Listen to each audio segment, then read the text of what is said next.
सुप्रभात विद्यार्थियों। आज फिर हिंदी व्याकरण के जो लंबे प्रश्न उत्तर हैं वो मैं आपको कराने जा रही हूँ, जो कि 5 नंबर का एक प्रश्न है। वो आपके सिलेबस में, आपकी पेपर में वो आपका आता है। तो सबसे पहले जो लॉन्ग क्वेश्चन है जो मैं आपको कराने जा रही हूँ, टेलीविज़न का जनसंचार माध्यम का क्या महत्व है। यानी टेलीविज़न के अंदर जो जनसंचार का माध्यम है, जनता तक संदेश है पहुँचाने का, वो कैसा माध्यम है। अब टेलीविज़न है वो जनसंचार का कैसा माध्यम है, इसमें हम देख भी सकते हैं और सुन भी सकते हैं। और इसमें भाषा का ऐसे प्रयोग करते हैं जो कि आम बोलचाल की भाषा हो, ताकि दृश्य है उसे दर्शक है उसे बड़ी आसानी से पढ़ सके। क्योंकि टेलीविज़न के ऊपर जब वो समाचार सुनते हैं तो ज़रूरी नहीं होता सभी पढ़े लिखे होते हैं, बहुत सारे अनपढ़ भी होते हैं। तो स्क्रिप्ट लिखते हुए, दूरदर्शन की स्क्रिप्ट लिखते हुए ऐसे शब्दों का चयन किया जाता है जो आम बोलचाल की भाषा का जिसमें प्रयोग किया जाता है और जो दर्शकों को आसानी से समझ में आ जाए। अब इसका जो उत्तर मैं आपको कराने जा रही हूँ इसमें क्या है, टेलीविज़न जनसंचार माध्यमों में देखने और सुनने दोनों का ही माध्यम है। टेलीविज़न के लिए खबरें या स्क्रिप्ट लिखते समय इस बात को ध्यान में रखा जाता है कि जो शब्द हैं वो पर्दे पर दिखाई देने वाले दर्शकों के अनुकूल हों। दूरदर्शन स्क्रिप्ट लेखन, प्रिंट और रेडियो के माध्यम से ये सभी भिन्न भिन्न हैं।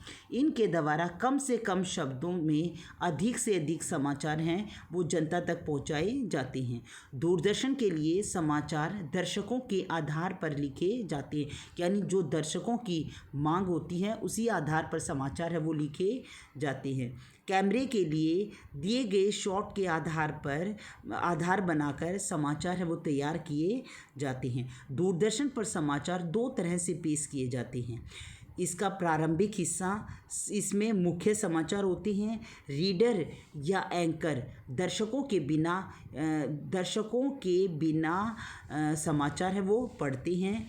इसके दूसरे हिस्से में पर्दे पर एंकर के स्थान पर समाचार से संबंधित दृश्य प्रस्तुत किए जाते हैं। अर्थात एक बार तो जो एंकर होता है वो अपनी बात को बोलता है और दूसरे हिस्से में वो जो पिक्चर हैं, वो जो तस्वीरें हैं, वो तस्वीरें दिखाई जाती हैं। अतः दूरदर्शन पर समाचार 2 हिस्सों में विभाजित किए जाते हैं। समाचार के साथ साथ दृश्य प्रस्तुत करने के कारण टेलीविज़न का जनसंचार माध्यमों का बहुत महत्वपूर्ण स्थान है। अब ये था हमारा कि टेलीविज़न का जनसंचार माध्यम का क्या महत्व है। नेक्स्ट क्वेश्चन है हमारा, दूसरा प्रश्न है वो हमारा क्या है, दूरदर्शन यानी टीवी पर प्रसारित होने वाली खबरों के विभिन्न चरण हैं वो कौन कौन से होते हैं। विभिन्न चरण यानी दूरदर्शन पर जो समाचार बोले जाते हैं उसके भिन्न भिन्न चरण कौन कौन से होते हैं। समाचार बोलने के लिए कई चरणों से होकर समाचार है वो गुजरते हैं। जो चरण होकर गुजरते हैं वो एक नंबर के वो सारे प्रश्न हैं वो मैं आपको करा चुकी हूँ। सबसे पहला इसमें आ गया फ्लैश या ब्रेकिंग न्यूज़, दूसरा इसमें आ गया ड्राई एंकर, तीसरा इसमें आ गया फ़ोन इन, चौथा आ गया इसमें एंकर विजुअल और 5वां इसमें आ गया हमारा लाइव। अब समाचार है जब दूरदर्शन से होकर गुजरते हैं तो इन चरणों से होकर गुजरते हैं जो मैं आपको पहले भी करा चुकी हूँ। अब इसमें क्या है कि किसी भी दूरदर्शन चैनल पर समाचार देने का मूल आधार लगभग वैसा ही होता है जैसा प्रिंट या रेडियो पत्रकारिता के क्षेत्र में होता है।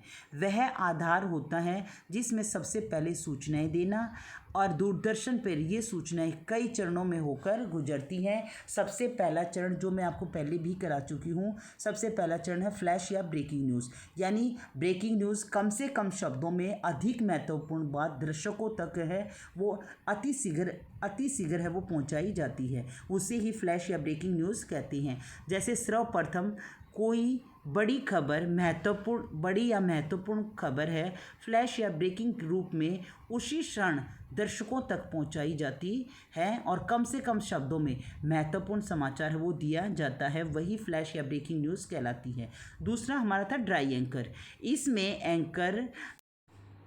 इसमें एंकर है खबरों के माध्यम से दर्शकों को कहाँ, कब, कैसे घटित दृश्य है वो सीधे सीधे दिखाता है और खबरों को जब तक दृश्य नज़र नहीं आने तक समाचारों को रिपोर्ट से मिली जानकारी के आधार